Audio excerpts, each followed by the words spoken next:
Remember when a big, beautiful, family-sized house cost $250,000? Something like that today would be, what, triple the price? Well, imagine you get that house for free, Grandpa gets $1 million, and your best friend wins a brand new car, all thanks to the McDonald's Monopoly game. If that sounds too good to be true, that's because it is. Unless, of course, you're the Robin Hood of scammers, or I guess in this case, the Hamburglar of scammers. Let's get into it, besties. It's the Monopoly game, only at McDonald's. With over 50 million prizes, it's supersized excitement. For years and years, the game was compromised. It was rigged. The scam worked for more than a decade, with the crooks making off with more than $24 million. We are on a sinking ship. From Wondery and At Will Media, this is The Big Flop, where we chronicle the greatest fails, blunders, and flubs of all time. I'm your host, Misha Brown, social media's superstar and supersized drama queen at Your Bestie Misha. And on our show today, I'm so excited, we have an actor, a comedian, and writer. It's Nwadiwe. Hey. Hello, hey, how's it going? So good. Woo woo.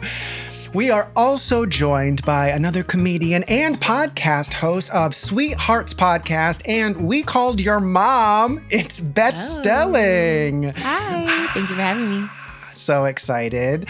So before we get into the whole story of McDonald's and the Monopoly game, what do you remember yourself about the McDonald's Monopoly game? It felt like they kept moving the finish line.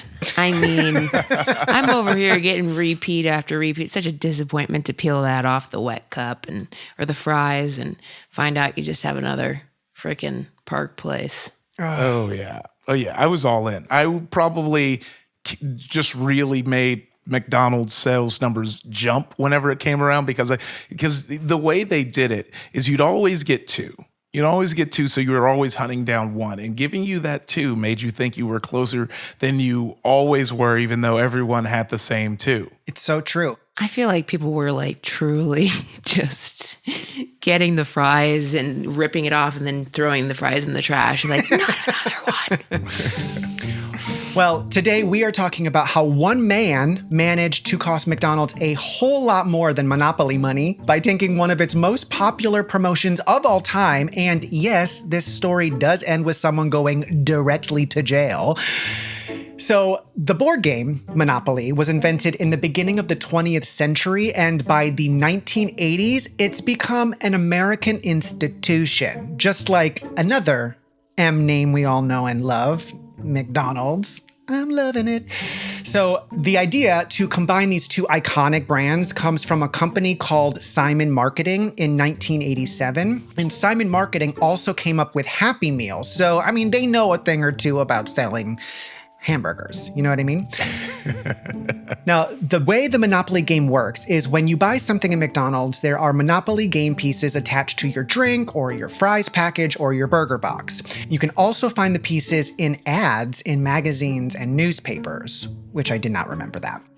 The pieces are covered by little flaps that you peel off, and if you find the right combination of Monopoly pieces or the instant win pieces, you win a prize. So let's take a look at an ad for the Monopoly game from 1987. And win a dream vacation. Collect these for a $250,000 home. What? A home? I don't remember that. Yeah, I didn't know that. You were winning houses? That was in 87, so. Yeah, that's true. Houses were way cheaper. Way cheaper. And that looks like the McAllister home from Home Alone for $250,000. Today, that's what, $2 million. We will drop this house on top of your house. Wow, pretty advanced graphics, though, to have the Monopoly guy in the doorway. Yeah. Whoa. Yeah. Yeah, they were really good with that. Also, I loved that your dream vacation was a Carnival cruise. Yeah. That was before all the bad press and E. coli. Yeah. Look, I still love a cruise. You know, it's a boat. You get unlimited food. Tell me about it. I worked on them for 10 years Oh my goodness. as a singer. Whoa. So with this 1987 ad for the game, how hyped would you be to play this game? Very. Yeah. Especially the house. I would have lost my mind. Yeah, I was going to say at my age now, or like at my age when I was playing it, which was like, before, I think like anywhere from like 18 to like 23 was when I was really into it. And I think the house would be the least exciting. Like I'd be like, I want a jet ski, even though I had nowhere to put it. Yeah, I live in Texas. I'm like, I need that snowmobile. Yeah. Mine was money. I wanted the money, whatever it was. Oh, yeah. For sure. Well, the prizes, they range from some that are great, like a Jamaican vacation or $1 million, to some that are less exciting, like a free Filet-O-Fish sandwich. Now, some of the prizes are also, in a way, their own flops, because you could have won a Sega Genesis and a PT Cruiser. So RIP to those. Now, the thing to keep in mind is that if you're playing the game, you're extremely unlikely to actually win one of the big prizes. And to see how bad the odds are, let's play a game. In this game, I'm going to give you two scenarios, and you have to tell me which one is more likely. First question, what's more likely? Winning $1,000 in the Monopoly game or getting a royal flush in poker? Royal flush in poker. Yeah, it's seeming royal flush. I'm scared to know the odds, quite frankly. Ding, ding, ding, and we do have those odds. Yes, you are more likely to draw that poker hand. The odds of getting a royal flush are about 1 in 650,000, while the odds of getting that $1,000 prize are 1 in 30 million. No. You should go to Vegas with those odds. Honestly. Yes. Question 2. What's more likely, winning the $1 million grand prize or getting attacked by a shark? I think it's attacked by a shark. Oh, yeah. I think it's attacked by a shark for sure. Dig, dig, dig. No. Yes, you are more likely to get attacked by a shark. The odds of winning the $1 million grand prize are 1 out of 250 million, while your odds of getting jawsed are 1 in 11.5 million. Okay, still pretty low on the shark, which gives me hope for a Florida trip. But I can't believe the $1 million prize. I think the key was like living in Ohio. They knew that they were never going to put those two pieces together, like in that state. Mm-hmm. Yeah. And and they were banking on us not having enough money to leave Ohio, and they were right. And they were correct. Final question. What is more likely, winning a PT Cruiser or getting struck by lightning? I honestly would rather get struck by lightning than win a PT Cruiser. I feel like I could monetize getting struck by lightning more than being able to sell that ugly PT Cruiser. Every PT Cruiser out there is just catching strays like on this episode. It looks like a hearse. Well, you might be getting the pattern here, but yes, it is more likely to get struck by lightning. Your chance of winning the car is 1 out of 150 million, but your odds of getting hit by a thunderbolt are under 1 in a million. Wow. So, Wow. Yeah. A little scary for us in lightning. Yeah, I know. You were walking around thinking you were safe from thunderbolts. You know, those were like the top kid fears. That and like quicksand. Mm-hmm. So yes, you may have noticed a pattern here. It is hard to find things that are less likely to happen than winning one of the bigger prizes in the McDonald's Monopoly game. Now, despite the fact that the odds are long and many of the prizes are pretty lame, the Monopoly game is huge. It's McDonald's biggest marketing success since the Happy Meal. Now, when the promotion is running, it increases business by almost 50%. Whoa. Oh, yeah. And I mean, when we're talking the amount of money that McDonald's is bringing in, the amount of burgers they're slinging, that's a lot of extra burgers. It's a lot of extra cash. So the game, huge hit, but there is one massive liability. If people knew where the winning pieces were going to be, or if they were able to get their hands on winning pieces before they got packaged, they'd be able to guarantee themselves a win. So the game pieces are extremely valuable. So security, real important for running this kind of game. And this actually isn't some far-fetched concern. McDonald's restaurants have literally been robbed at gunpoint by people wanting Monopoly pieces. Oh my goodness. Wow. That's like, talk about a gamble. Can you imagine robbing them and having just all the wrong pieces? You go in, you're like, give me a shake too. And they're like, our shake machine's down. So you don't get money. You don't get a sweet treat. You know, That's all I wanted. I know. So for the game pieces this valuable, McDonald's and Simon Marketing needed a manufacturer that can be trusted. And they landed on a company called Dittler Brothers. Diddler? To be fair, they were already pretty well vetted. They're known for printing sensitive materials like official lottery tickets and stamps for the U.S. Postal Service. Okay. So if you're a McDonald's exec, like, how are you feeling about the Dittlers, the Dittler Brothers on the case? Probably like, these guys got it. Yeah, they know what they're doing. They're going to knock it out. Yeah. So understandably, Dittler Brothers try to employ people who can be trusted. And they think they have a solid employee in a man named Jerome Jacobson. Now, since he was a kid, Jerry has always wanted to be a cop, but he's also beset by health problems that keep him from getting that dream job. The closest he gets is a brief stint as a police officer in Hollywood, Florida, but health issues cut his time on the force short. But at the age of 38, Jerry finally gets his chance to live out something close to his law enforcement dream when his wife, Marcia, helps him land a job involving security at Dittler Brothers. And Jerry gets put in charge of production for all of their McDonald's work. So basically, this means that Jerry's responsible for making sure there's no funny business when it comes to the McDonald's games. And a major part of that job is making sure that nobody's making off with any of those game pieces. And Jerry, let me tell you, he takes his job very seriously. A little too seriously. Mm-hmm.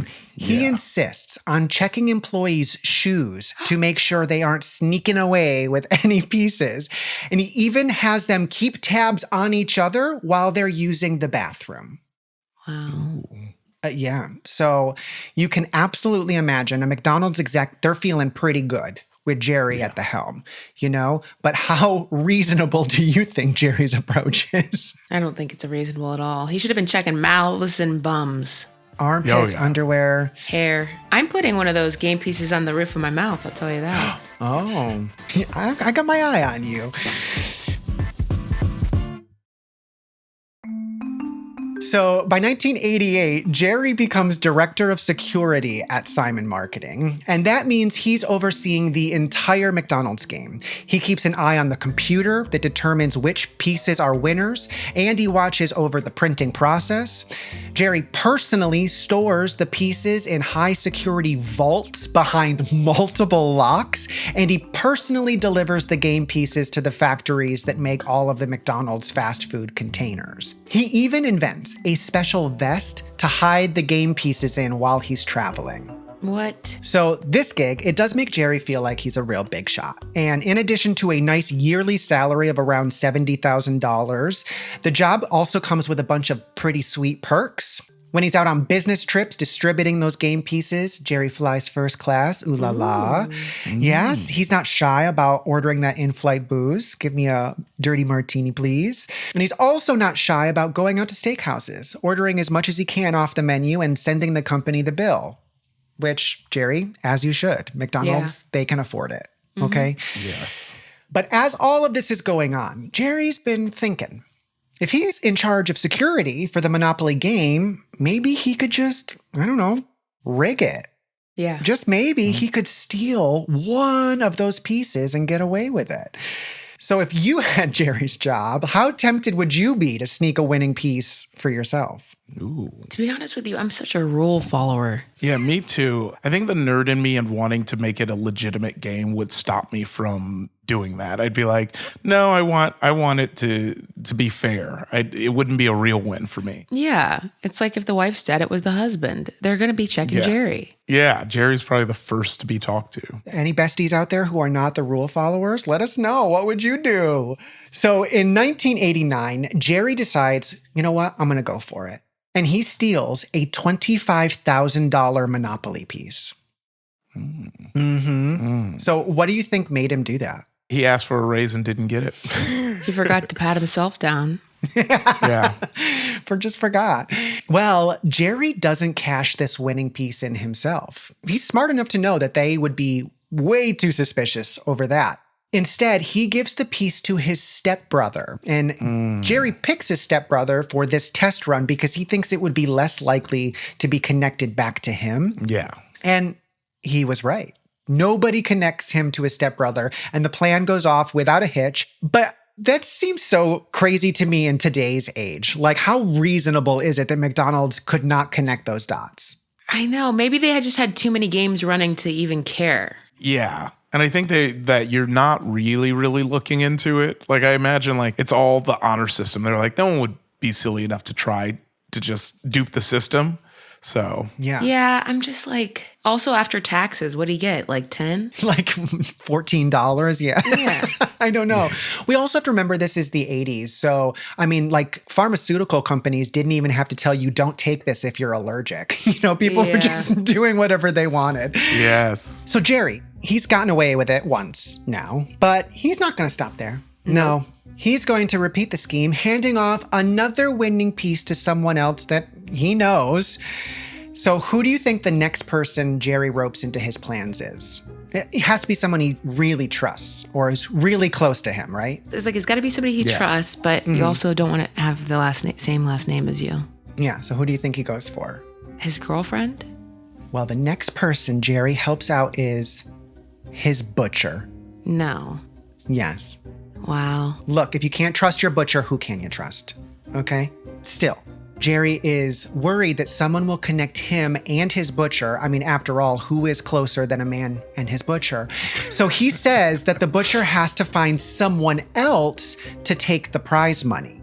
The butcher says, I got a friend who can cash in the winning piece. So Jerry slides his butcher one worth $10,000. All right. Yeah, that's just a little tip for slicing and dicing so well. The butcher gets a little 10 grand piece. Someone else cashes it in. Jerry just asks that he get paid a little bit of that money for his trouble, say 2 grand. That's pretty low. I mean, but after taxes, again, I don't know what we're getting. Yeah, I mean, after taxes, that's more than 20% now, you know? Mm-hmm. So, not bad. Not bad. How would you feel about taking all of those risks that Jerry's taking for that amount of money? That's too many. You have too many loose ends. I think the moment you leave out of the first person you're asking, now it's getting very, very, very risky. Because one, it's risky to go with your butcher. Like your stepbrother, you know, and you're related and they want the best for you. Your butcher, he's chopping you meat up. You don't know if he has any like pun unintended beef with you from you know, any past, you know, he's like, oh, he's always asking for the hardest cut to make. So Jerry's successfully made off with the Monopoly game pieces twice now.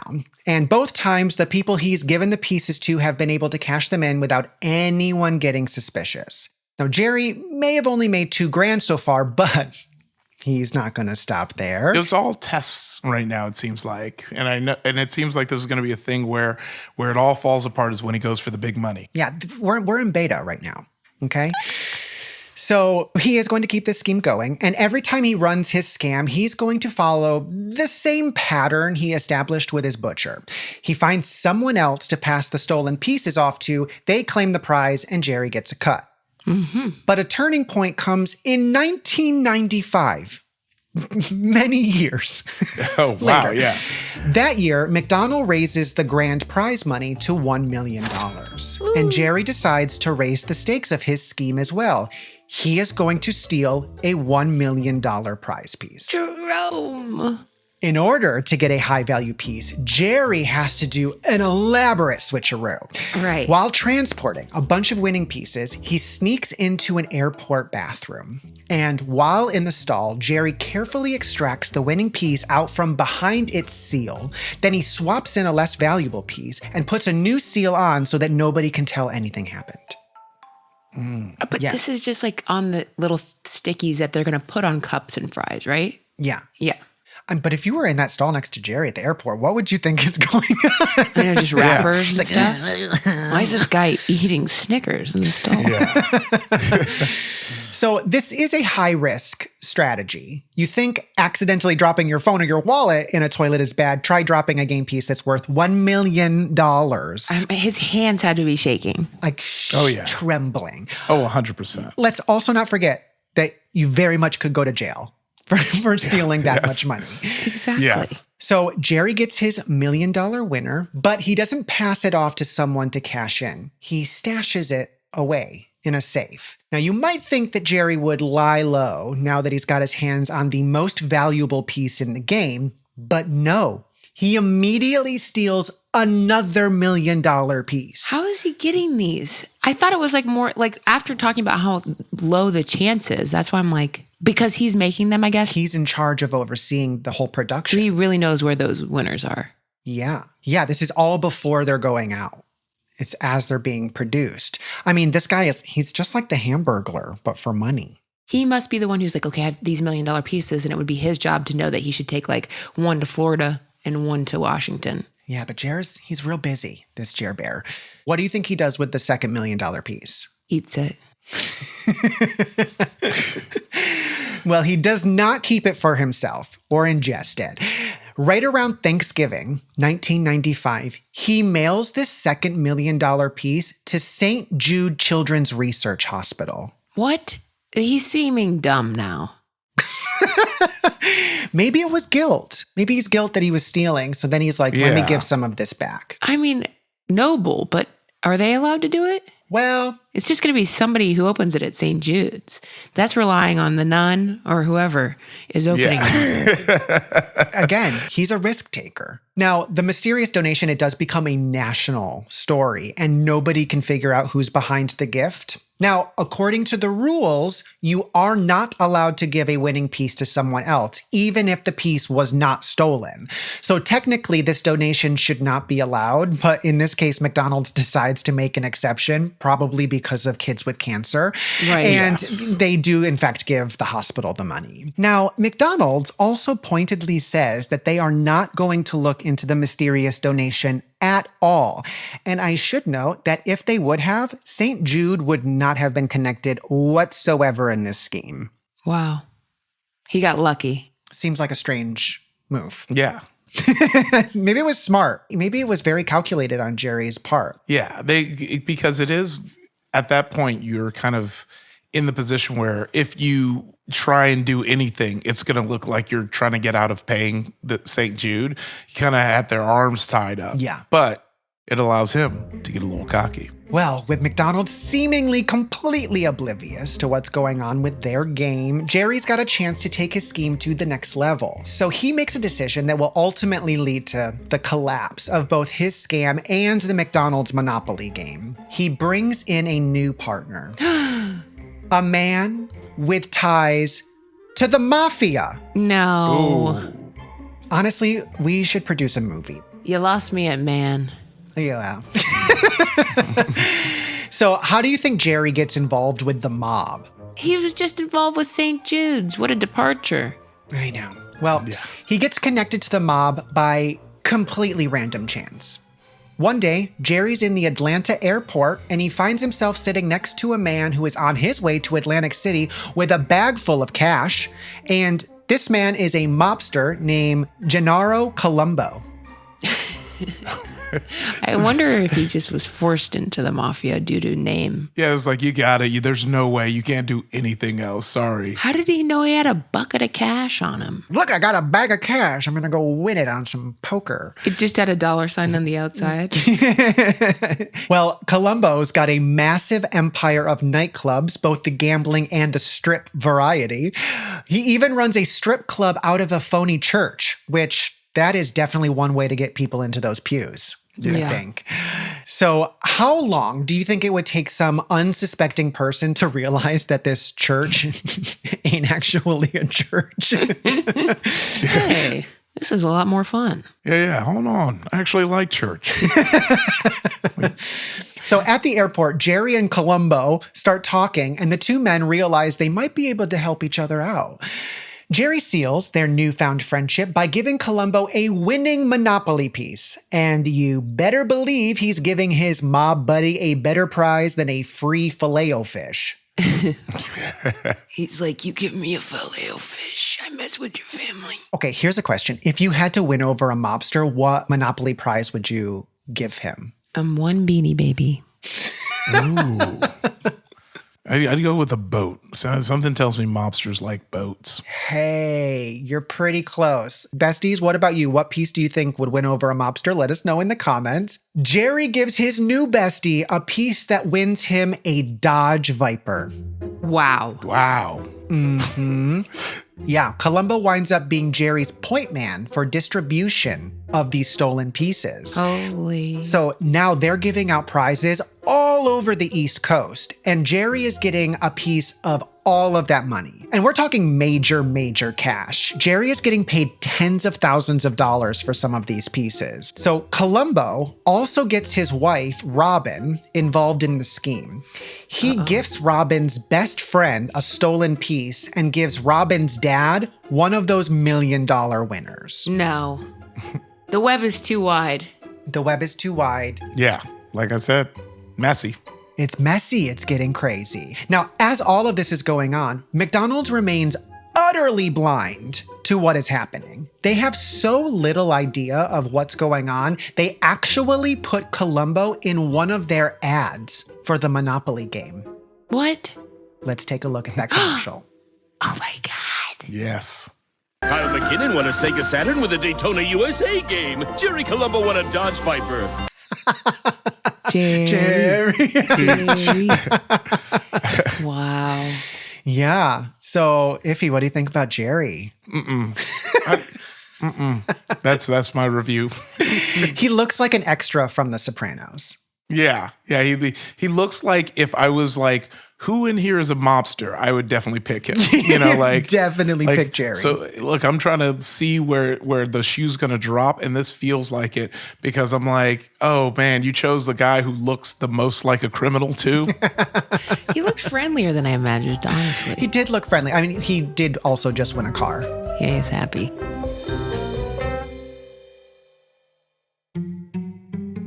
Well, by 1998, Jerry is living large. He moves into a new house, buys land on a lake, goes on pricey cruises, and starts his own luxury car collection. No. Yeah, he's just like, I'm balling on this 70 grand paycheck. He also becomes part of a car club, which becomes another distribution opportunity. He gets over $50,000 from another person in the club in exchange for stolen pieces.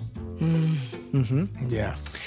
But Jerry's luck is about to start running out. Yeah, it is. In May, Columbo dies in a car accident. Oh, no. Whoa. I wonder if it was in that Viper. I agree. With Columbo dead, Jerry is going to need help finding more phony winners for his scheme, and as a result, he starts casting his net wider and wider, bringing in some people who he might never have brought into his plan before, including a convicted cocaine dealer. Uh-oh. Oh no. That's not how you do that. Cokeheads, they ain't known for keeping their mouth shut. Yeah. Quite the opposite. So what do we think it's going to take for McDonald's to finally be like, hey, something fishy is going on here, and we're not talking about the sandwich? Now, it might seem like there's just about nothing that Jerry can do to get these McDonald's people's attention, short of sending a signed confession to Mayor McCheese. I don't know. But he's actually about to get taken down now. Yeah. Ooh. So what do you think happens? Any guesses? I feel like somebody's going to rat it out. I think someone's going to crumble. Yeah, I think either someone's ratting it out or throwing someone under the bus. You guys are smart. You guys are so smart. Besties, before we get there, comment below who you think the rat is. All right, Jerry's world starts to collapse in 2000 when FBI agent Richard Dent gets an anonymous tip about Jerry's scheme. What? Robin Columbo, the wife of the deceased Jerry Columbo, has a theory. It wasn't her. She has a theory. She thinks that it might be a member of her husband's family who had an axe to grind with her and called the FBI as a way to get back at her since she was involved in the scheme. Well, that's messed. It's messy. They could have just asked for a game piece. Right? She has the contact. She could have given them one. Right. So once the FBI gets this anonymous tip, they get in touch with McDonald's and the company starts helping them track down the winners. Hey, McDonald's finally decided to check in on their massively successful promotion. That's crazy. It only took a call from the literal FBI for them to notice something fishy going on. As the FBI looks into the people who have been winning the game, they notice a suspicious pattern. 3 of these winners live just a few miles away from one of Jerry's houses. Huh. Oh, no. That's strange, considering the odds of winning any of the big prizes in these Monopoly games is incredibly small, so the odds of 3 of them happening so close to each other is even smaller. He's like, you know what? They've actually all 3 also been hit by lightning. Go figure. Yeah. So, I mean, how would you feel if you were the FBI agent and you made that connection? I would be like, this is easy. They just made my job so easy. Yeah, this was like my easiest day on the job. Also, I should get one of those winning pieces.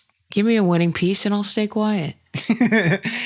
So to seal the deal, the FBI puts a wiretap on Jerry's phone, figuring that if something is going on with the Monopoly game, they better look into the guy in charge of the game's security. So the law closing in on Jer Bear, but Agent Dent wants to make sure that they have more than enough evidence to put him away. Okay, so if you're McDonald's, are you ready to shut the game down, or do you want to try and save your golden goose? I mean, remember, this is bringing in 50% more business. Right.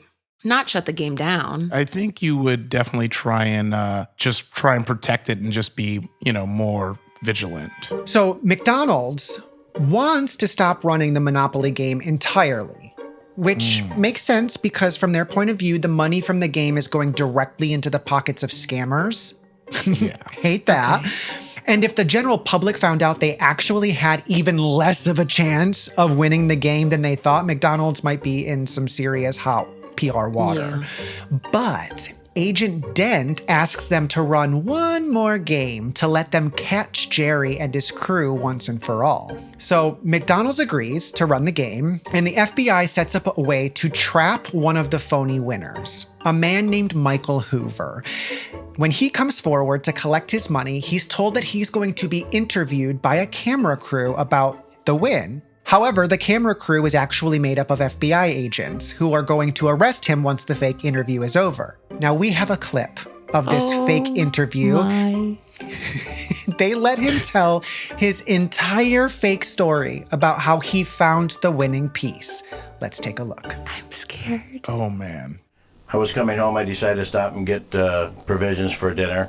So I stopped at the McQuaid supermarket and picked up a few things. And I never got a chance to read the McDonald's. And there it was right there at the checkout stand, so I bought one.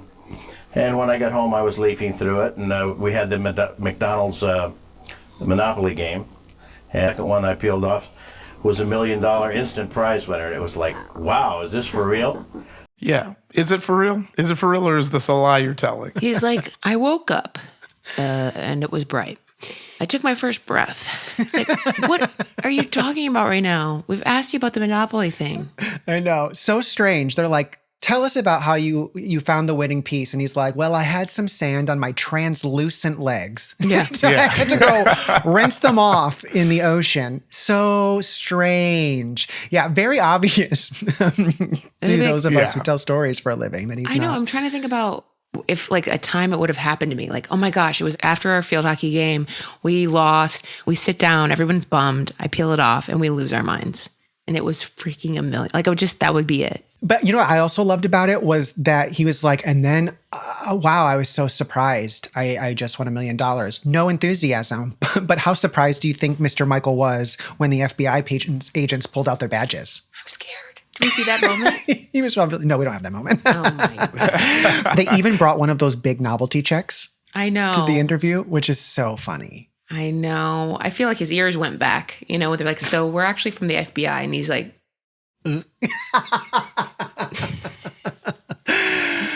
So the FBI takes care of the latest batch of phony winners, and soon that brings them around to Jerry.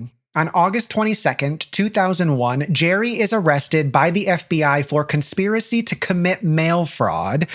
And the people who work with Jerry are completely shocked. Like, their ultra strict head of security was the last person they would have suspected. They're like, so you're telling me this guy's been fingering my butthole for no reason? Exactly. The case is a major media event. The Attorney General himself makes a press statement about it. But how big of a problem do you think all of this publicity around the fraud is going to be for Mickey D's? I think big, because I think this is one of the biggest, like, everyone, feels like they're one away. So this is so easy for people to be like, that's why I didn't win. That's why I didn't win. Yep. Yeah. They're gonna retaliate, actually. Yeah, for those of us who are living our best lives at this time, this was a huge cultural moment every year. I think, I was just going to say, I think it's going to be actually, like, at first I was like, who cares? And I thought, no, this was actually a time where trust was still involved in an exchange. Like, you would trust that what you were paying for would give you something edible. Later we find out it's nearly all inedible. Yeah. So, it's not a good look for Mickey D's. Like I said, since McDonald's knew that the winning pieces in the game were likely to get stolen, that means they were knowingly promoting a game that average folks had an even worse than usual chance of winning. As one person puts it on CNN, quote, people that were buying the hamburgers, all they were getting at this point was cholesterol. Zing. Got him. If you were someone that bought something at McDonald's because you thought you had a chance of winning one of those big prizes, like, how are we feeling about the company as all of this news is coming out? Sicker and sicker. Sicker and sicker. So people who wanted to win $1 million themselves would be totally right to feel upset with McDonald's, even though they are not involved in Jerry's scheme. In an attempt to head off this bad PR, McDonald's CEO Jack M. Greenberg releases a statement the same day as the arrests. He says, quote, when the FBI first contacted us, we were shocked and stunned. Let me underscore one important point. Millions of McDonald's customers legitimately won prizes over the years. McDonald's will do whatever it takes to ensure the integrity of our brand and the trust of our customers. That ain't gonna cut it. Yeah, I mean, a little bit more than that, buddy. So McDonald's finally tries to make amends for the whole fiasco and restore public trust in the company by giving away a total of $10 million to random customers. Like, there was no game at all. If you were just at the right McDonald's on the right day, they might just hand you some money alongside your fries. In a further attempt at PR cleanup, McDonald's also cuts ties with Simon Marketing. And remember, they've been working together on this promotion for almost 15 years. So that's like practically a divorce at this point. Yeah. And the two companies wind up filing lawsuits against each other, but reach a settlement in which McDonald's agrees to pay Simon Marketing $16.6 million without admitting wrongdoings. Wow. Whew. So bad. I think they handled this badly. They should have maybe put a pause in the game. At first I was like, no, keep it going. Whatever. They handled this badly. Absolutely. Meanwhile, in court, Jerry agrees to admit that he stole $24 million. Oh, he flew too close to the sun. Way too close. And he's also going to say that he was guilty of 3 charges. These 3 charges he pleads guilty to are worth 15 years in prison. And he also has to pay back $12.5 million. And on top of that, his collection of luxury cars gets seized by the government. Bad day for him. By the end, Jerry's brought so many people into the scheme that over 50 other people go down with him. Whoa. Wow. That's wild. In court, Jerry says, quote, all I can tell you is I made the biggest mistake of my life. I feel like he really didn't go down swinging here. I know. I think they couldn't attract it back to him for a few of them. I don't know. I feel like he should have fought harder. I don't want him to win, but you thought he would fight harder instead of being like, I've made a grave error. Iffy, what do you think his biggest mistake was? His biggest mistake was extending that web. I think he should have kept it simple. I think the problem with cons is like as you get like more confident, you keep trying to like raise the stakes where, you should be happy with the rivers and the lakes that you're used to. You're chasing with $1 million waterfall and then you get caught and you get clapped, where you could have just been swimming in jet skis and Vipers and just playing it very simple, but because you wanted the big money, that's when it all fell apart and you kept adding people to it. Also working with a mobster. The moment you work with a career criminal, you're going to get caught. There's people watching that career criminal. I mean, if we saw photos of Jerry's home, we would be so disappointed in how he spent it and how he decorated it, I think. Honestly, this is something on this show that always drives me absolutely nuts, is he got away with it for so long and he stole $24 million.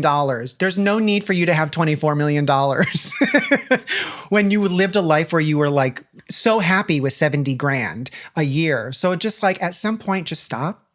But they always just keep going. Greed always overtakes them. Greed's the downfall. Greed is the downfall. Okay, question. What do you think was the biggest mistake McDonald's made? Leaving it all in the hands of one man? Yeah, one man, and not like confirming like, oh, wait, you're a stepbrother to this person? Okay, well, yeah, no, that's probably, we might need to look into it. But they just kind of never looked into it. Yeah, nobody wants a helicopter boss, but like a little bit of oversight might have been good. Well, let's do a little, where are they now? So Jerry wound up doing just over 3 years in prison. That's it? That's it. Mm-hmm. He must have been a very good guy in prison. And after his release, he moved to Georgia, where by all accounts, he's been keeping a very low profile. So no need to worry, your fast food promotional games are safe. Mm-hmm. McDonald's stopped running the Monopoly game in the United States in 2016, but you can still play in other parts of the world. That's right. If you want to win those big Monopoly bucks, you'll just have to become the worst stereotype of an American tourist by traveling to another country and ordering McDonald's. So here on The Big Flop, we try to be positive people and end on a high. So are there any silver linings that you can think of that came about from this McDonald's Monopoly fiasco? It was fun. It was a good time. It was fun to peel it off and have that little, in the grand scheme of things, it was gambling at a safe level. Outside of the health repercussions of eating McDonald's. I think it led us to the next great McDonald's adventure, which was the teeny beanies. Teeny beanies. By the way, if you haven't listened to our episode on Beanie Babies, go check that out. But, I do think there is like one silver lining that it may have made people more aware of how unlikely it is that you'll win these type of promotional games, that it really is just a grab to get more of your cash. So, I mean, if you're going to buy a burger, buy it because you're hungry, not because you think you're going to win $1 million. Good.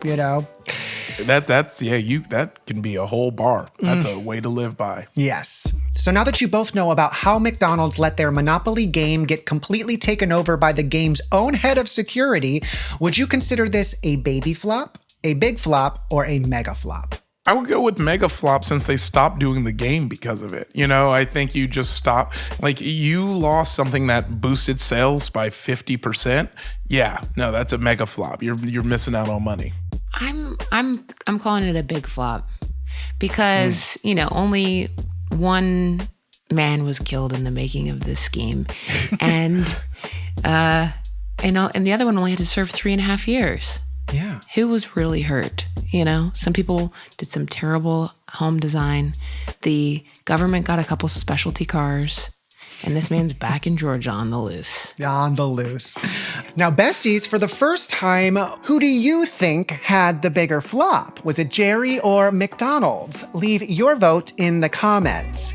Well, thank you so much to our guests, Nwadiwe and Beth Stelling, for joining us here on The Big Flop. And of course, thanks to all of you for listening and watching. If you're enjoying the show, please leave us a rating and review or subscribe. And we'll be back next week with another flop. If you're a cool teen millennial, brace yourself, because we're talking about your beloved American Apparel and how it was nearly driven into the ground by its Canadian founder with a Napoleon complex. Bye. Bye.